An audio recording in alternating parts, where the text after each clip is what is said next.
gagawa po tayo ngayon ng raspberry cheesecake with no bake. So, it means po, hindi po natin i-bake ang ating cheesecake ngayon. So, ang kakailanganin natin is graham powder. Yung ginamit po namin is the digestive Vities. Ayan. So, crush na siya. 1.5 crush. Yung milk butter natin, kailangan natin siya melted.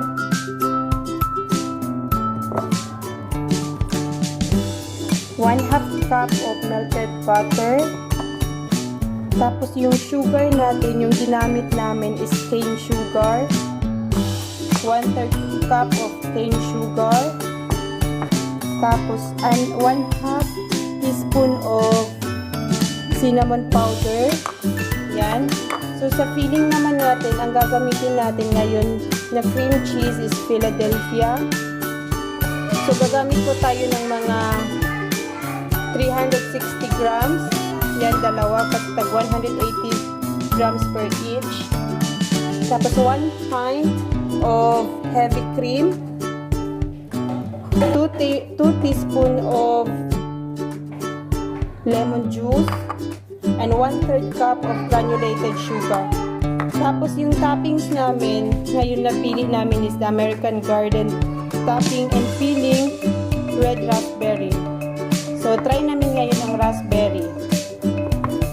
Pwede din po kayo gumawa ng sarili nyong pang toppings. Depende po sa inyo. Pwede blueberry, raspberry, strawberry. So ang gagamitin po namin ngayon is raspberry. So tara po, gagawin na natin ang ating no-bake raspberry cheesecake. So ngayon po, gagawin na natin ang ating crust. So yung powder natin na digestive powder, Vities. Yan. Tapos ihalo na natin yung ating sugar. Gamit namin is cane sugar.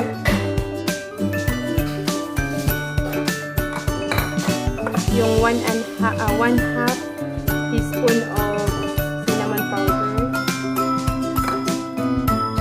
Tapos yung melted butter natin.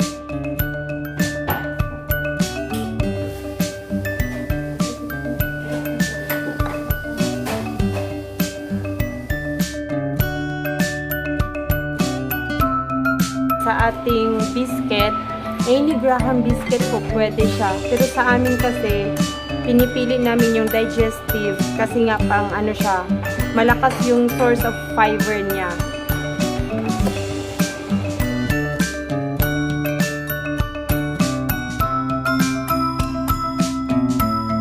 Ayan, nahalo na natin ng mabuti.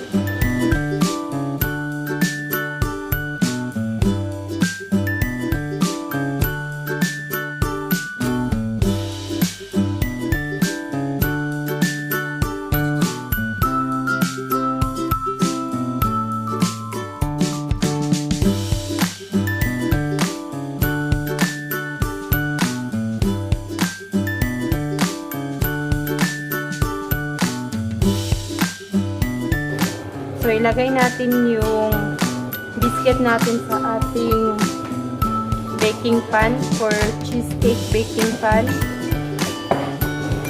So, sa mga bago po pala sa ating channel, please hit the subscribe button at paki-on na lang dito yung small bell dyan para po palagi kayong updated sa mga gagawin ko pong videos.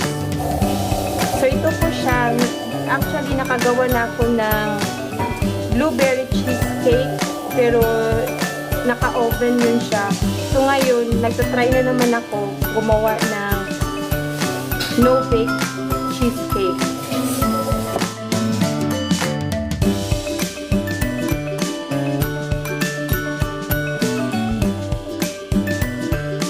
So, ito na po yung crust natin. So, ngayon po, ilalagay ko siya sa ating refrigerator. So, ngayon po, gagawin na natin yung ating filling or batter ng ating cheesecake. So, first, ilagay natin yung lemon juice. Next, yung ating cream cheese.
ngayon yung ating heavy cream.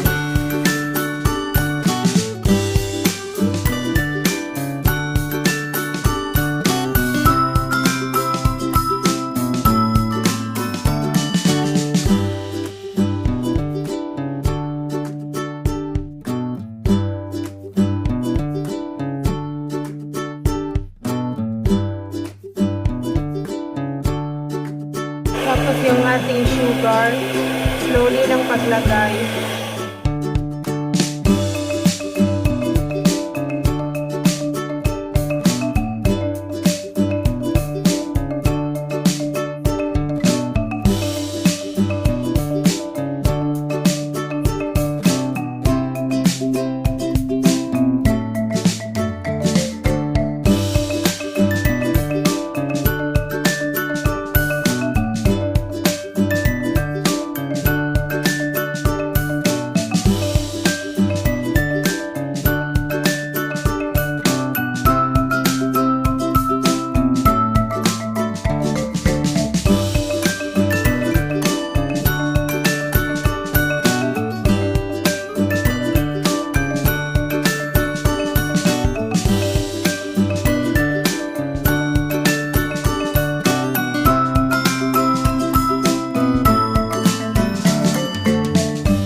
Maglalagay na tayo ng ating toppings.